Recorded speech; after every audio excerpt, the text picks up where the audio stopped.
Hummus சாப்பிட யாருக்கெல்லாம் பிடிக்கும்? நான் ரீசெண்டாக அந்த டேஸ்ட்டுக்கு வந்து ஃபிக்ஸ் ஆயிட்டேன்.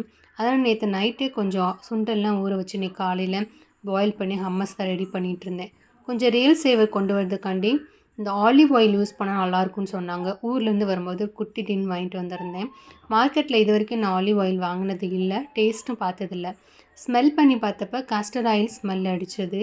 நான் கூட குக் பண்ணதுக்கப்புறம் அதே டேஸ்ட் வரும்னு நினச்சேன். ஆனால் நார்மலாக நம்ம கடலெண்ணெய் நல்லெண்ணெயில் நம்ம வந்துட்டு வறுத்து பண்ணுறத விட இது கொஞ்சம் டேஸ்ட் என்ஹான்ஸ் பண்ண மாதிரி இருந்துச்சு. சரின்னு அதை ஃப்ரிட்ஜில் வந்து ஸ்டோர் பண்ணி வச்சாச்சு ஒரு ஜாரில். அப்புறம் ஜனனியோட ஃப்ரெண்டு வந்து ஜனனி கூட விளையாட வந்திருந்தாங்க. இப்போ கொஞ்சம் ஃப்ரூட்லாம் கட் பண்ணி கொடுத்தேன். ஆனால் அவங்க சாப்பிடல.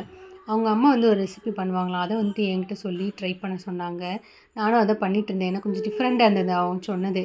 ஏன்னா கொஞ்சம் இந்த தயிர்லாம் மிக்ஸ் பண்ணி அதை ஒரு ட்ரேயில் பட்டர் பேப்பர் போட்டு அதை ஃப்ரீஸ் பண்ணிவிட்டு, அப்புறம் எங்கிட்ட காம்பவுண்ட் சாக்லேட் இருந்துச்சு, அதை மெல்ட் பண்ணி அதையும் வந்து டிப் பண்ணி ஒரு 1 ஹவர் கிட்ட வந்து ஃப்ரீஸ் பண்ணி அதை சாப்பிட்டோம். அது சாப்பிடும்போது கொஞ்சம் நல்லா இருந்தது.